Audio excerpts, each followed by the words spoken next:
Hola, buenos días, ¿cómo están? Bueno, mi nombre es Paula Rada, y voy a estar con ustedes en las clases de biología. Y hoy, como ven, empezamos con un tema bien importante dentro del área de biología, que es la célula, ya que es el punto de partida de la vida. Igual que en la química el átomo, es la célula a la biología. Así que espero que estén con ganas de aprender sobre ello. Bueno, me voy a poner, si no quiero tapar lo que está escrito, pero bueno, ahí nos vamos moviendo.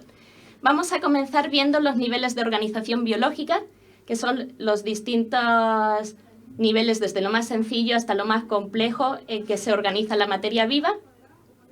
Vamos a ver también la teoría celular, que nos explica la importancia y funciones de la célula. Vamos a ver los principales.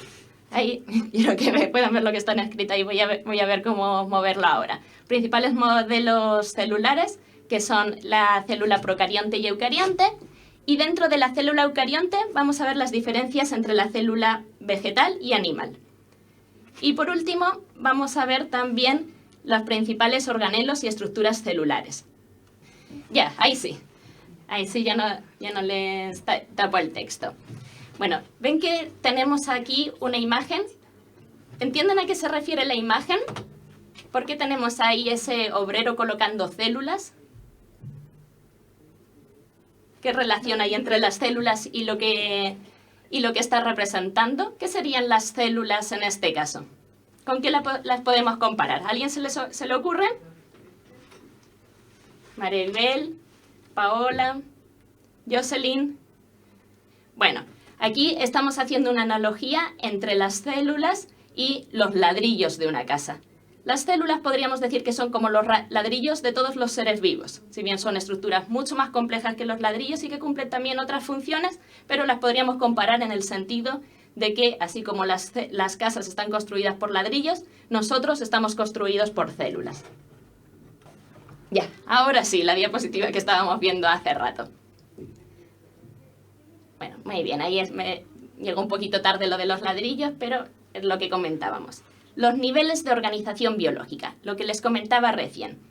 Los seres vivos están organizados en primer lugar por átomos, que si bien también contienen otras partículas más pequeñas, pero son la unidad mínima que se puede obtener por medio de reacciones químicas. Los átomos, como ven ahí, pueden ser de distintos tipos, por ejemplo, oxígeno, hidrógeno. ¿Se les ocurre algún tipo más? Por ejemplo, átomos ¿de qué podrían ser? Cualquiera de los elementos de la tabla periódica, ¿ya? De sodio, de cloro, etc. Estos átomos se unen entre sí, dando lugar a otras estructuras de mayor complejidad, que son las moléculas.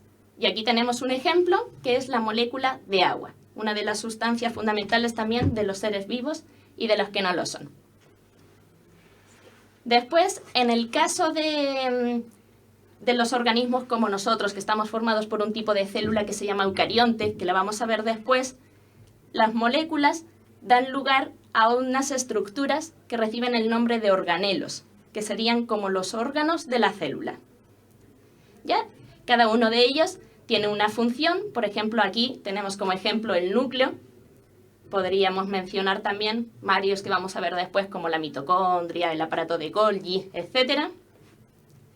Y estas estructuras dan lugar por fin a la célula de la que estábamos hablando y que es el tema fundamental de la clase. ¿Qué tiene de particular la célula? Como ven aquí, en ella surge una de las principales propiedades emergentes, es decir, una propiedad que no estaba presente en los niveles anteriores, que es la vida.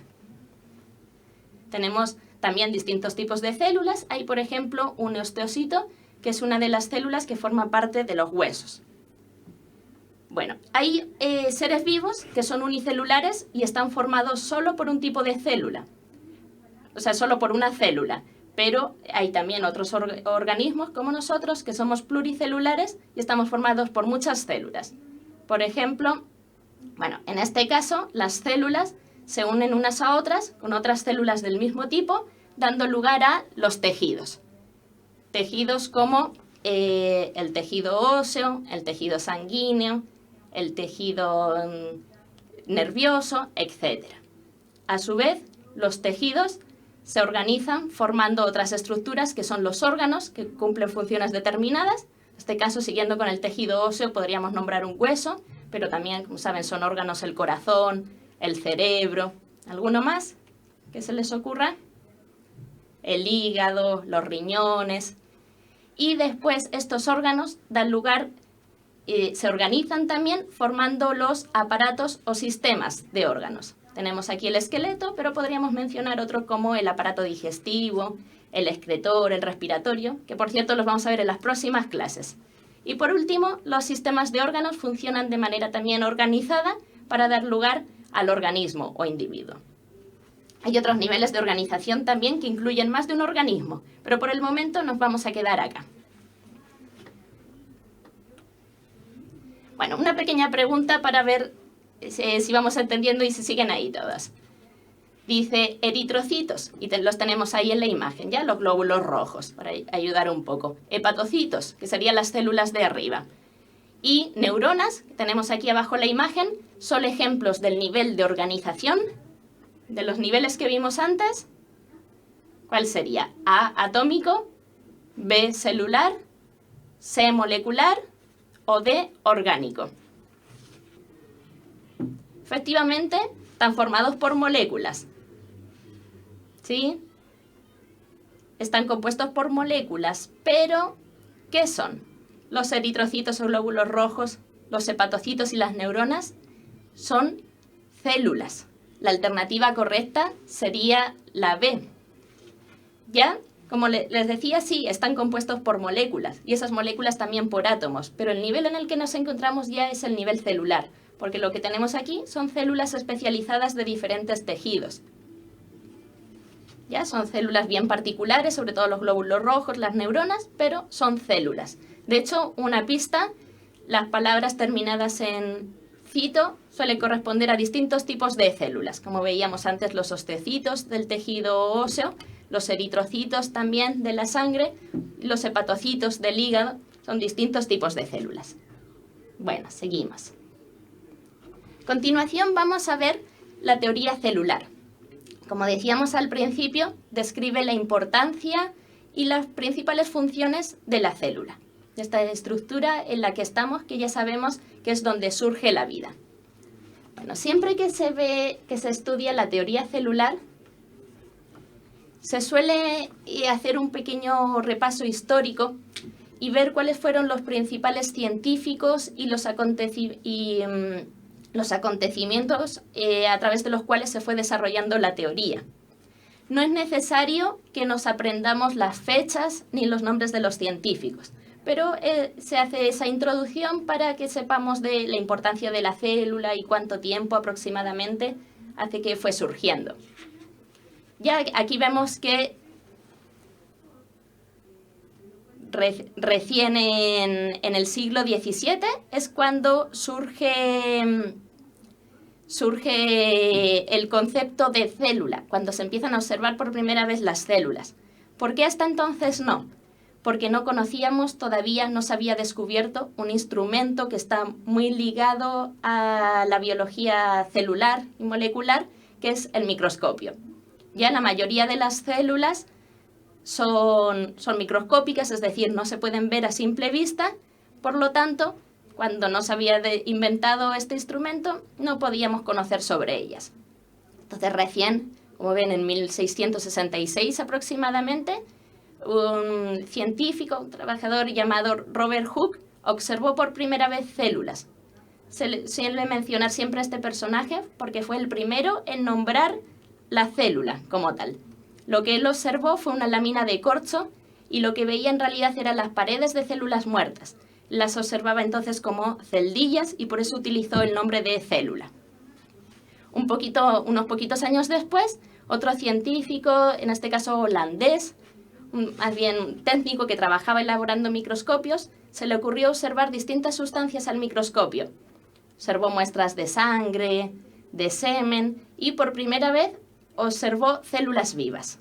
Esa es la importancia que tiene este otro personaje.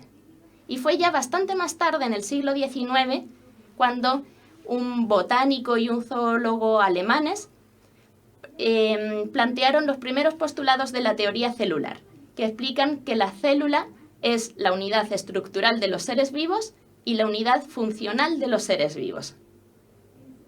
¿Qué significa eso? Es la unidad estructural porque todos los seres vivos están formados por células. Como decíamos antes, son como los ladrillos de los seres vivos. Y es la unidad funcional porque las funciones vitales, todos los procesos que dan lugar a la vida, todas las reacciones químicas, ocurren en las células. Bueno, estas son las ideas principales de la teoría celular, pero en 1855 otro científico añadió un tercer postulado que dice que toda célula procede de otra célula, lo cual es también una de las ideas principales de la teoría celular. Bueno, ¿qué tenemos aquí? Esto es una imagen precisamente al microscopio de algo sobre lo que no solemos tener una idea muy positiva, pero que sin embargo es fundamental para la vida. ¿Reconocen estos organismos que tenemos por aquí? ¿Alguien que nos pueda decir si sabe lo que son? Bueno, son bacterias. ¿Y por qué las tenemos aquí? Porque, como les decía antes, tenemos dos tipos de células fundamentales. Si bien las células son muy diversas y hay muchos tipos, como veíamos antes, por ejemplo, los glóbulos rojos, las neuronas, son muy diferentes entre sí, pero hay solo dos modelos principales en cuanto a la estructura general. Uno de ellos es este que tenemos aquí, que se encuentra en las bacterias y que recibe el nombre de célula procarionte o procariota. ¿Ya? ¿Cuáles son sus características principales? Bien, ahora recién me llegó la palabra bacterias, que era lo que teníamos. Bueno, la característica fundamental de este tipo de célula y que le da nombre es que no tiene núcleo. Todas las células tienen su material genético, su ADN que contiene toda la información necesaria. En el caso de las células que vamos a ver después, ese ADN está dentro de un núcleo rodeado por una membrana. Sin embargo, en estas otras células más sencillas, el material genético está en una zona que recibe el nombre de nucleoide, pero no rodeado por membrana. Por lo tanto, no hay un núcleo verdadero. Y tampoco tenemos organelos membranosos donde ocurran distintas funciones. Otros organelos, como vamos a ver después, mitocondrias, etcétera, donde ocurren las diversas funciones, no existen en este tipo de célula. Y bueno, como habíamos visto, son las células que forman parte solamente de las bacterias y de un tipo particular de bacterias que son las cianobacterias, que antes se llamaban algas verde azuladas. Ven que en la célula sí tenemos otras estructuras. Por ejemplo, muy importante recordar, las células procariontes sí presentan ribosomas.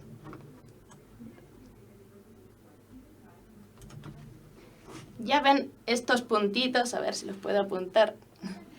Los puntitos pequeños que vemos ahí en el centro de la célula, esos son ribosomas, que son las estructuras donde ocurre la síntesis de proteínas. Pero decimos que no hay organelos membranosos porque los ribosomas no tienen membrana.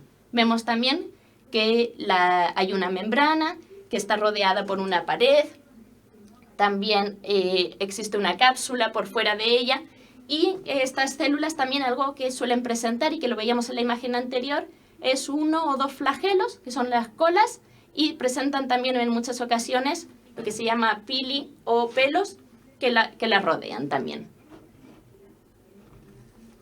¿Qué vemos en esta otra imagen?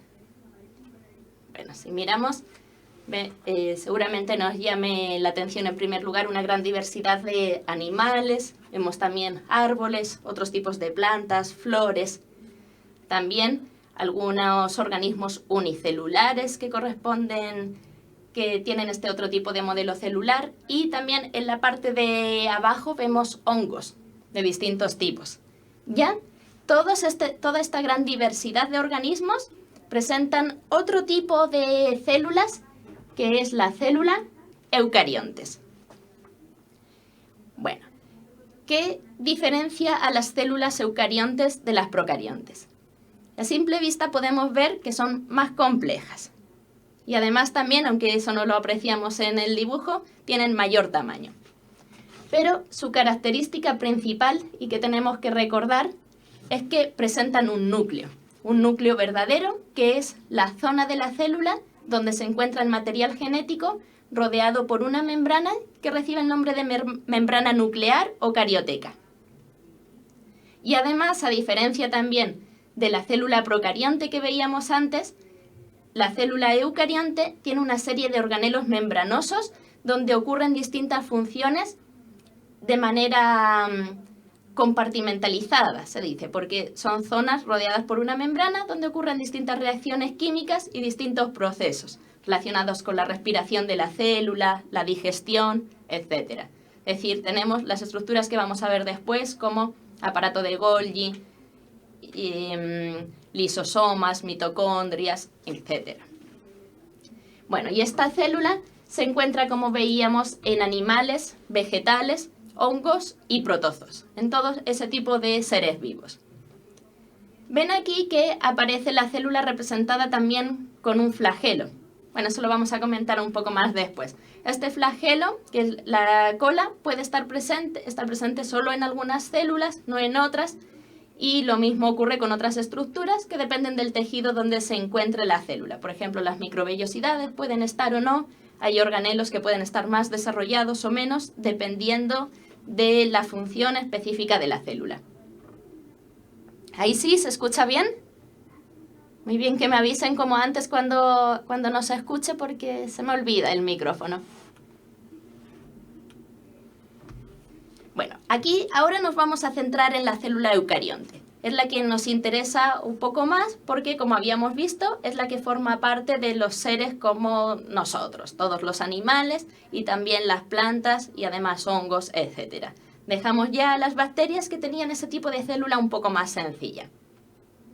Bueno, todas las células eucariontes tienen 3 estructuras fundamentales, a pesar de que después contienen una serie de organelos que vamos a ver con un poquito más de detalle, pero tienen 3 estructuras particulares.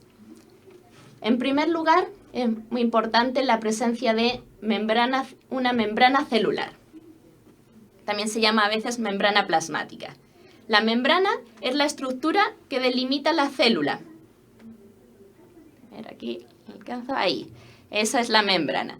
Ya es el límite de la célula y la célula se mantiene en contacto siempre con las otras células que le rodean y con el medio. Por lo tanto, este límite no aísla la célula completamente, sino que permite la entrada y la salida de ciertas sustancias. Permite la entrada de alimento y la salida de los desechos que produce la célula. Después tenemos el citoplasma. El citoplasma corresponde a todo el medio interno de la célula, ya todo lo que tenemos, desde la membrana hasta el núcleo. El núcleo no forma parte del citoplasma. Lo que hay entre la membrana y el núcleo es el citoplasma y comprende un medio de una consistencia más o menos gelatinosa, porque está compuesto por agua y sustancias disueltas en ella, y también los organelos. Todos los organelos que vamos a ver después forman parte también del citoplasma. Y por último tenemos el núcleo. El núcleo es una parte fundamental dentro de la célula porque, como decíamos antes, es donde se encuentra almacenado el material genético y, por lo tanto, regula el funcionamiento de toda la célula. Es como si fuera el cerebro de la célula.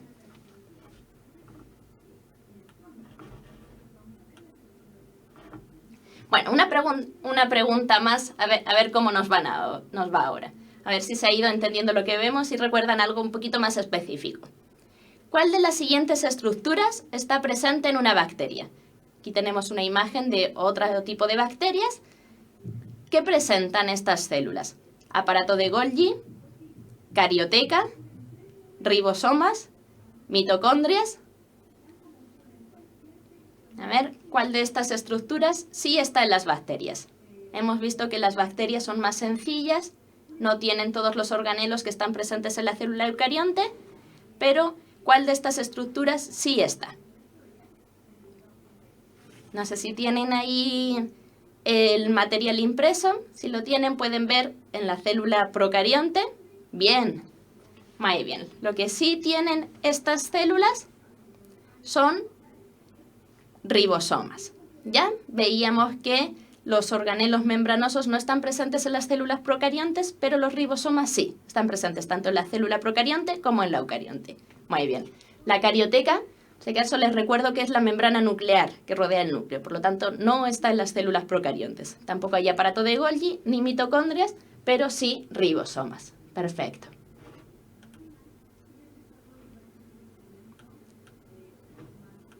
Bueno. Dentro de la célula eucarionte, ya es muy importante que tengamos presente que seguimos trabajando con la célula eucarionte y dentro de ella tenemos también dos tipos de célula que nos interesa diferenciar un poco, ver algunas estructuras que están presentes en una y no en otra. Y estas son la célula vegetal y la célula animal. Aquí tenemos una imagen de cada una de ellas. ¿Saben cuál es cuál? ¿Cuál es la célula vegetal? ¿La que es roja por fuera en este dibujo o morada?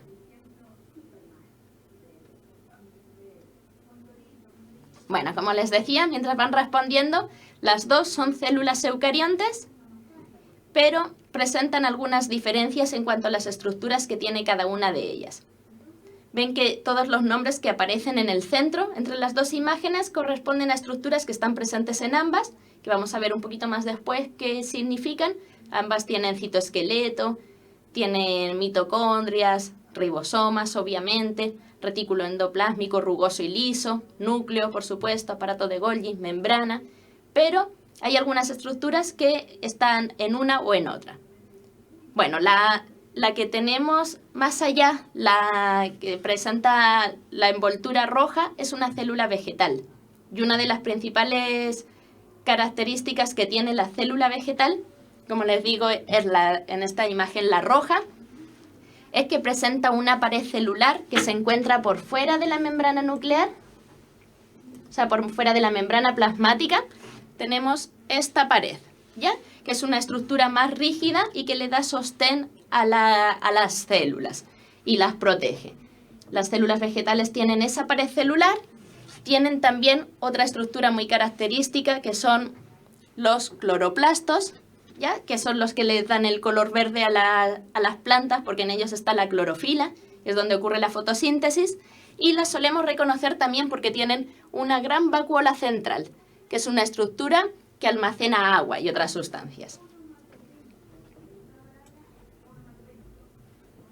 La célula animal, sin embargo, no presenta una pared por fuera de la membrana, ya que se comunica más con otras células y presentan mayor movilidad, y no tiene las otras estructuras que veíamos, ni una vacuola central de gran tamaño, ni cloroplastos. Pero tiene sí otras estructuras que son los centriolos, que después vamos a ver qué función tienen, y tiene lisosomas relacionados con la digestión celular, que no están tampoco de la misma forma en la célula vegetal.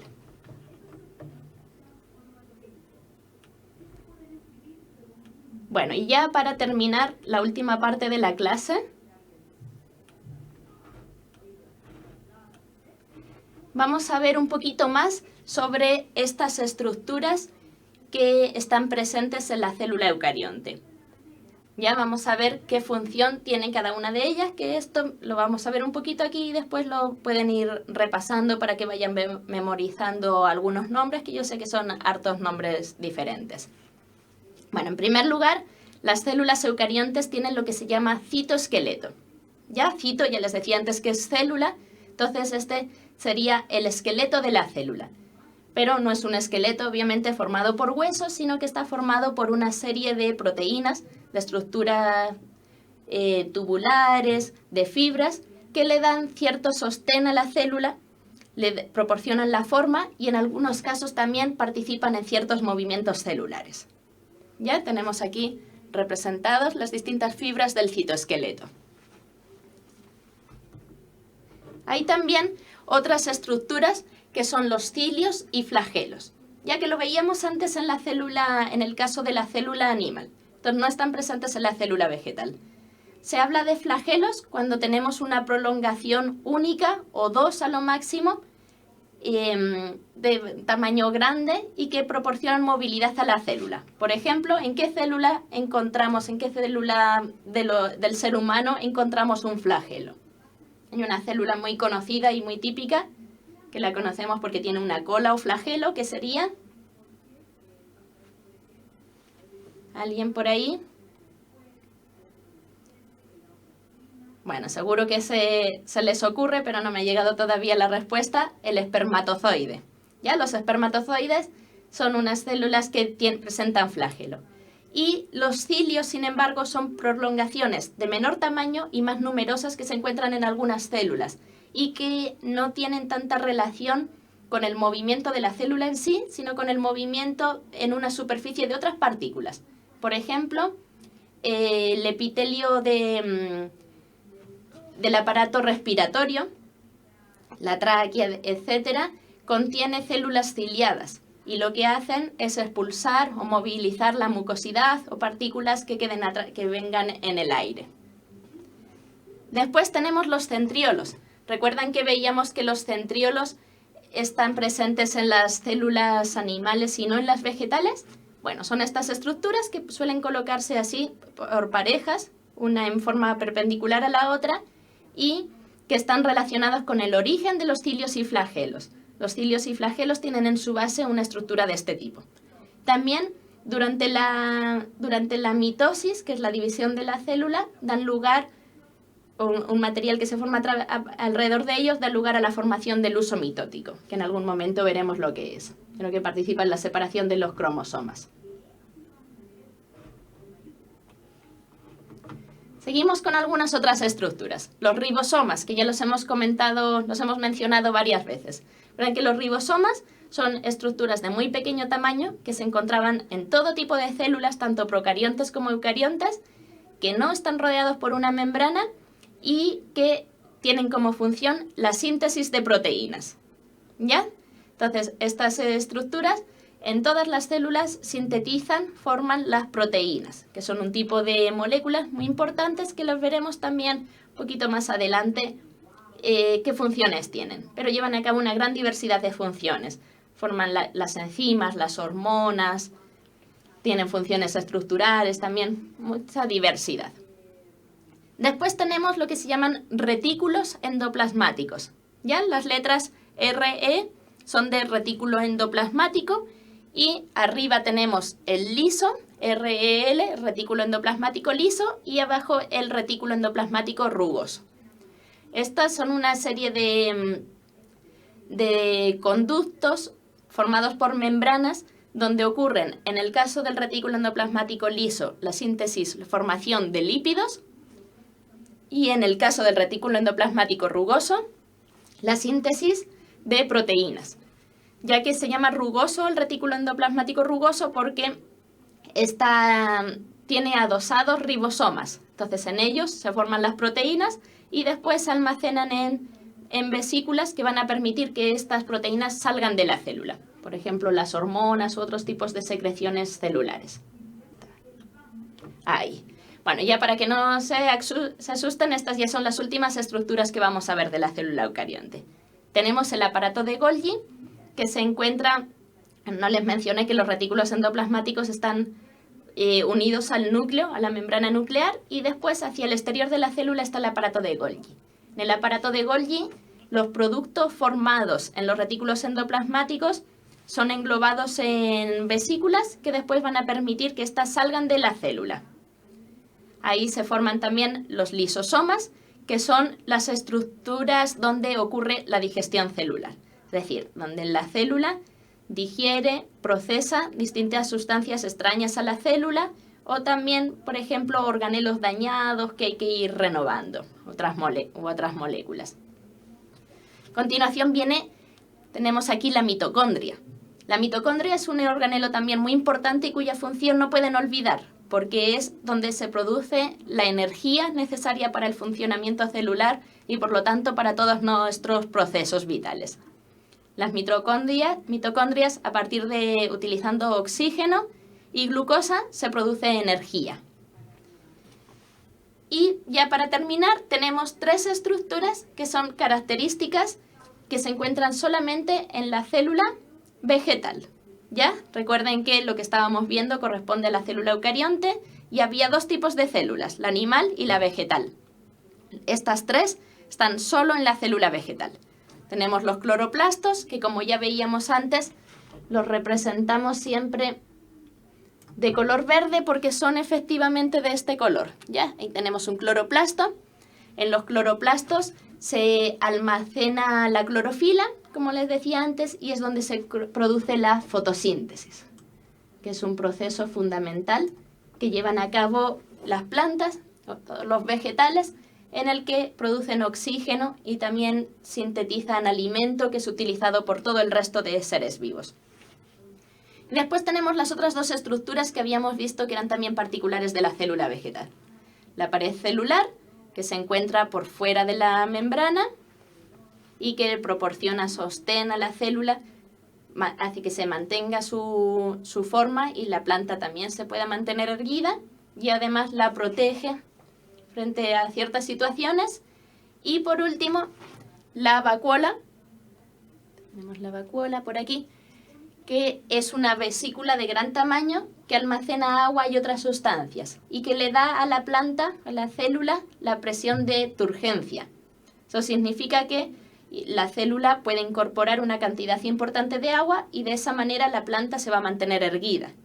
Cuando la planta pierde agua, sin embargo, esta vacuola reduce su tamaño, la pared se separa de la membrana y es cuando encontramos las plantas más decaídas, ya no están turgentes. Bueno, y con esto estaríamos terminando ya de ver los contenidos principales sobre este tema.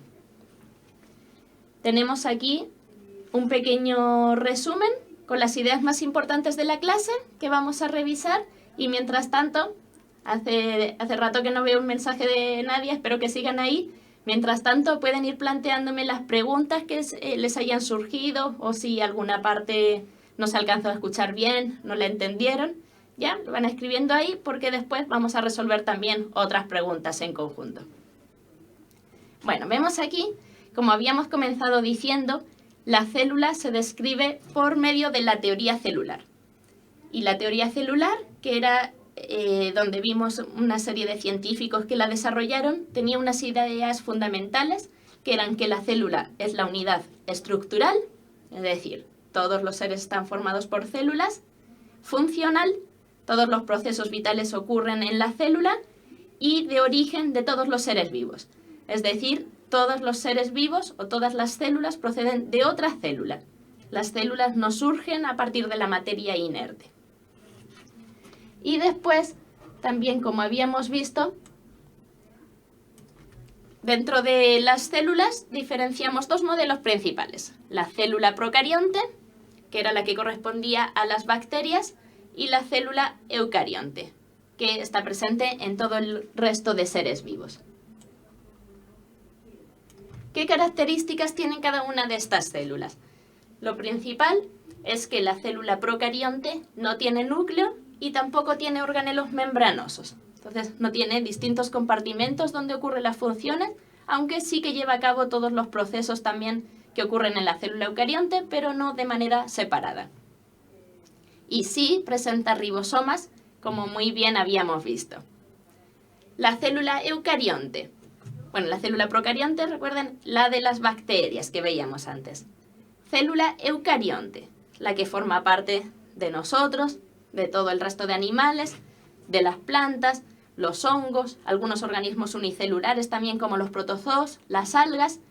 Es aquella que sí tiene núcleo. Tiene un núcleo, tiene su material genético, su ADN, rodeado por una membrana y presenta además otros organelos membranosos, los que veíamos recién, ¿ya?